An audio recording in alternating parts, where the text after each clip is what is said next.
बात बोलना है, हंसा वाली बात ना। अगर के बतियावा लगी तो बिरहा तैयार हो जाएगी। देखा माई हम यहाँ देखा जुगाड़ से काम बनावत है। मान ला इनके लड़का कमाई भैया नाराज मत भैया, 1 मिनट 5 मिनट खातिर हारमोनियम मास्टर के समझ ला लड़का का माई वो लड़का का पापा तेरे भोल भैया लड़का का बड़का पापा गौरी शंकर भैया मझिलका पापा और दरोगा भैया दादा मान ला दादा आई लड़का के मामा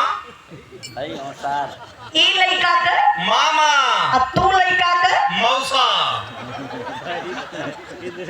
अच्छा भैया इनकर घियो में उमरी रहे। अगर अच्छा मान ला लड़का का परिवार देखा हम जुगाड़ लगावत है। अब लड़का मान ला इनके गर्भवा ई गर्भ में बाटी गर्भ में हो गर्भ में ना है इनके गर्भ हो। अच्छा हम गलत बोल लिए था, सॉरी भैया। इनके गर्भ में मान ला 9वां महीना चलत था, एकदम 9वां महीना एकदम डेट है बा इनके पीड़ा भी हो त गालो सोरावत के सोनोग्राफी में वह आल हो मान ला लड़का हो गया।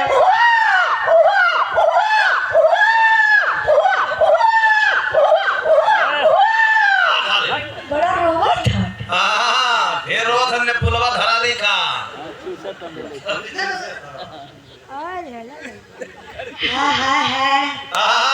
टंगरिया हर खरा पिसाब में करे हर ए बड़ा विषम होगा भीज गले रे ए लइको के चड्डी टीना पहिरे ले का हो आप पैंपस पहन ले भैया देखल भैया नहीं हमला देखल।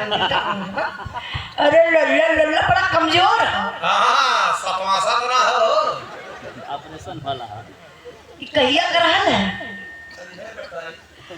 अच्छा मान लो लइका हो गया। जब लइका हो जाला तो गोती दयाली जुटैली तो कहिया ए जो घर का बुढ़िया दादी देखा दादी जब लइका होई भैया के तो आपन का काम होई टोला पड़ोसा में बुलावे कर ऐसे कहे हे दादी उन्हों के बुला दिया, त्रिभुवन बो के बुला दिया, गौरी शंकर बो के बुला दिया, दरोगा बो के बुला दिया, तनी मंगला बो के बुला दिया। मंगला को लुक्का उठा के भागल बथे गोती दयादी जुट गईली। उजाला कमाई ना आईली हमार माई का करी है अरे वो ना चली तब का हुआ इनके संगमा बजाओ था ना पहले सब गोती दयादी ने गाय के आशीर्वाद देली। एक लाइन मास्टर सब झटके में ए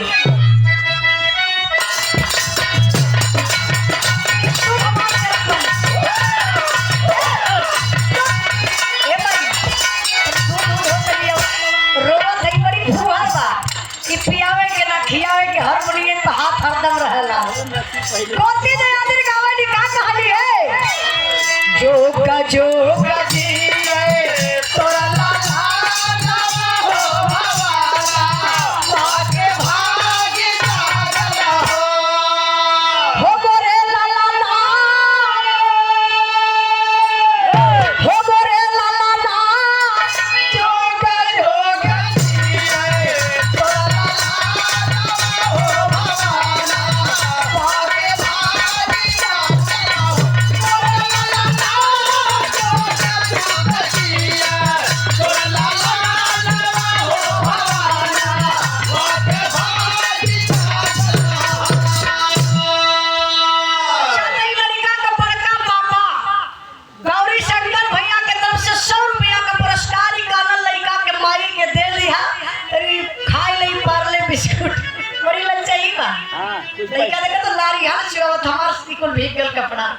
कहानी गोती दे आदि का कहली अब खियाता हमने जैसे मारे कन्हैया जैसे पापा के हो मोरे लाला ना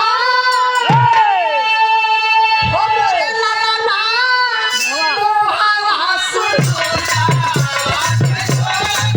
हो भवाना भागे भागे मोरे लाला ना मोरा भागे जोगिया हो भवाना